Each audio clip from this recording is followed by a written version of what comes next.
friends, welcome to our channel. At the beginning of the summer, we finally got to travel again, and this time we're going to explore New York City. This was my second time visiting New York City. It has been 21 years since my first visit, and this is Mr. M and the kids' first time, so we were super excited. And yeah, that was me 21 years ago. In this video, we'll take you to experience the sleepless Times Square, our absolute favorite sightseeing cruise, and several attractions. We also experienced the chaos after the NBA final game near our hotel, and we'll also share whether staying in this neighborhood was actually the best decision for us this time around. So stick around to the end. After checking in at the hotel, we were super hungry and found a Xiao Long Bao place nearby called Blue Blossom. This was definitely the comfort food we needed. And after dinner, it was the perfect time to walk over to Times Square. And Times Square is one of those places that's impossible to describe if you've never been, especially at night.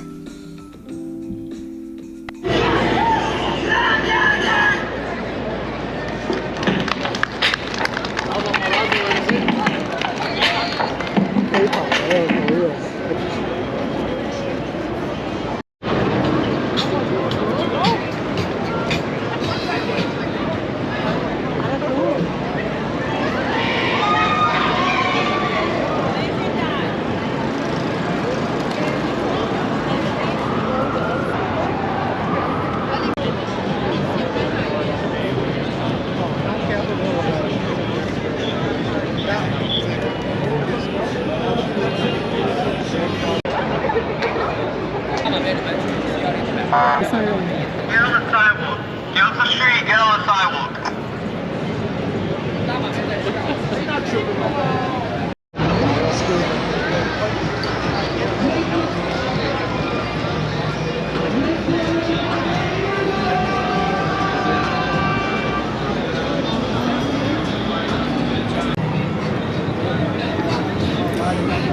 It's actually pretty fun to simply wander around, take everything in, and enjoy the vibe. This was the perfect way to end our first day. And we'll see you in the morning. The first activity on day 2 is to take the New York Waterway Harbor Tour.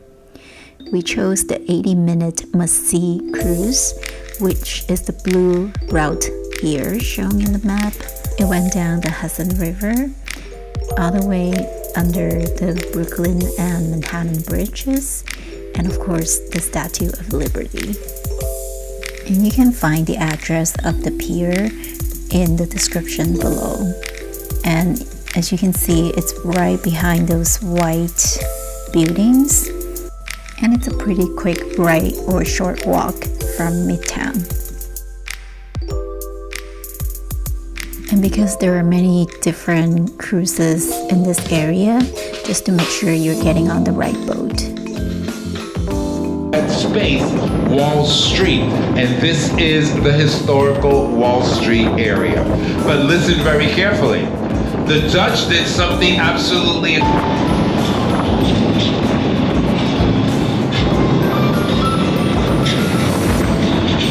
the tri-state area. And let's just look at the little island real quick one last time. Manhattan. I said it again. This is an island. Not only is it the tallest city in all the Western Hemisphere,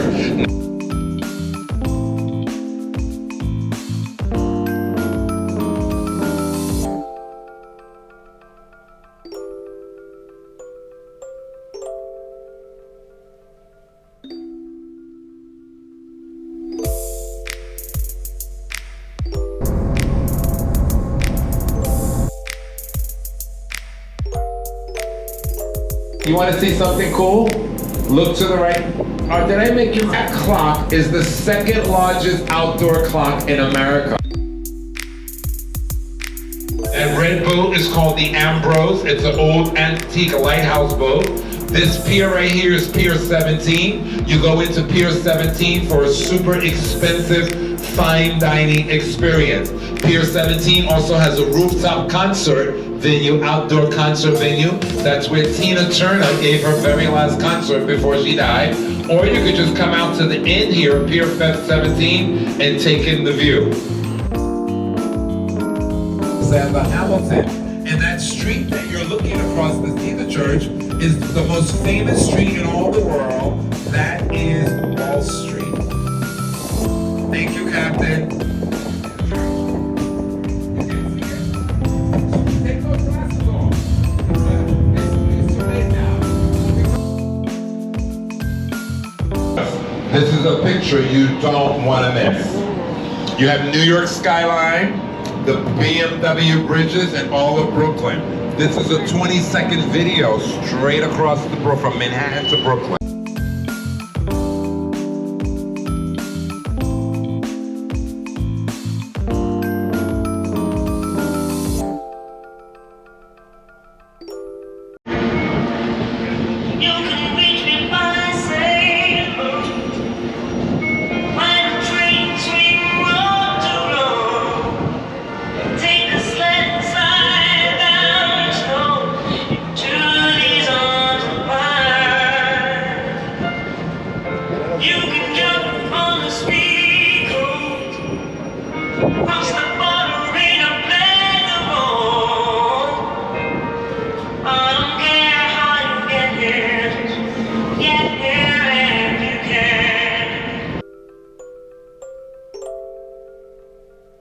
W4 Williamsburg Bridge. Welcome to the BMW bridges. Welcome to Brooklyn. And above all, we started on the Hudson River, which is 216 feet deep. We're now on the East River, and this river is only 42 feet deep. Big difference. All right, everybody, keep your eyes on Brooklyn. Keep your eyes on Brooklyn, because here is where you must come to when over 100 languages are spoken in Brooklyn. Look, welcome to the Brooklyn Bridge. It is the very first bridge to connect Manhattan to Brooklyn. We're so glad that we did this tour because this was one of the highlights of our trip. Seeing the incredible panoramic view of the Manhattan skyline from the waterfront and the iconic Brooklyn and Manhattan bridges from underneath, and the Statue of Liberty so close up were such a unique and unforgettable experience. And we highly recommend the New York Waterway Harbor Tour to anyone who wanted to have a similar experience.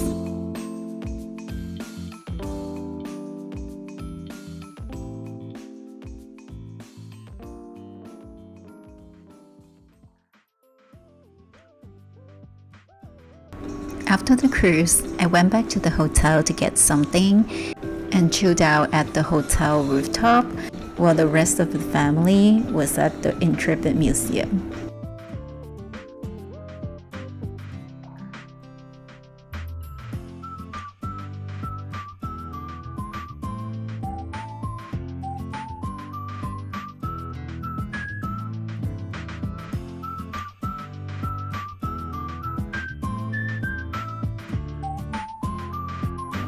And on my way to the vessel, I stopped by Russ Daughters to try out their bagels.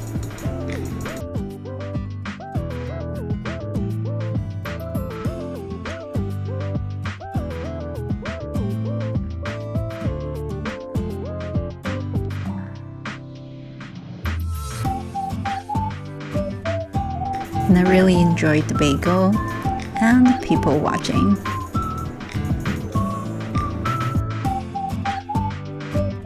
After recharging both myself and my phone, I walked over to meet everyone at the vessel. This striking honeycomb-shaped structure has become one of the most recognizable landmarks in Hudson Yards. You could purchase tickets to go up the vessel, but we skipped it this time and headed to our next destination.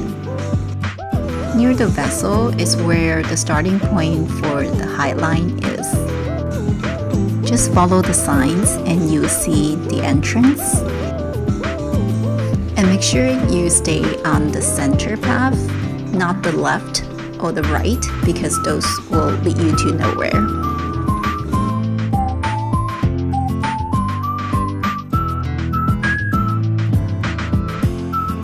The High Line is a public park built on a historic elevated railway that once transported freight trains through Manhattan's west side.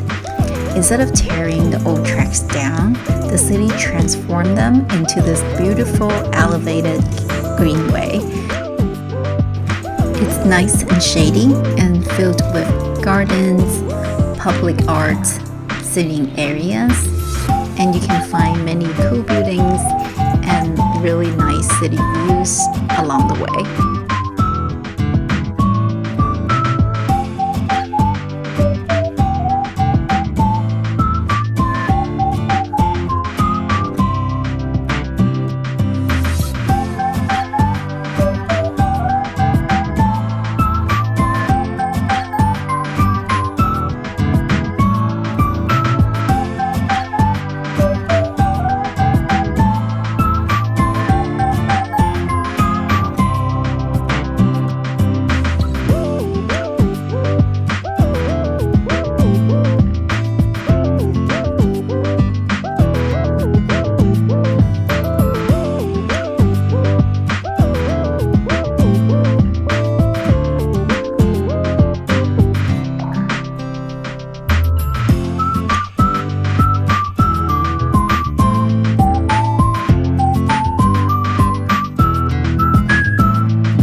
The entire length of the High Line stretches about 1.45 miles long and took us about 30 minutes to walk from the beginning to the end.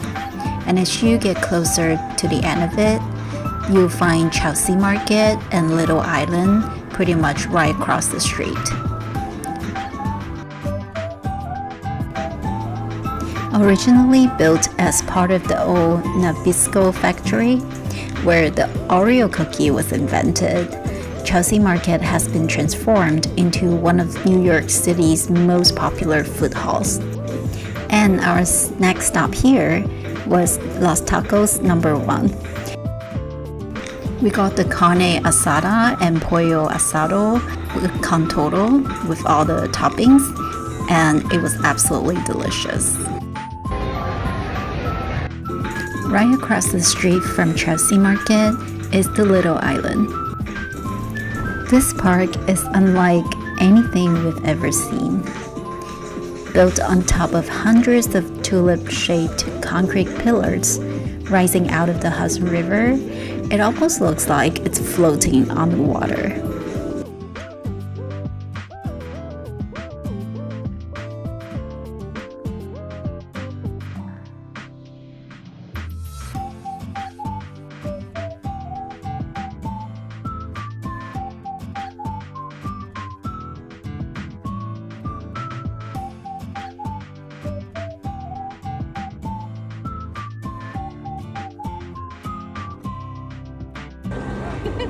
Try not to make us angry.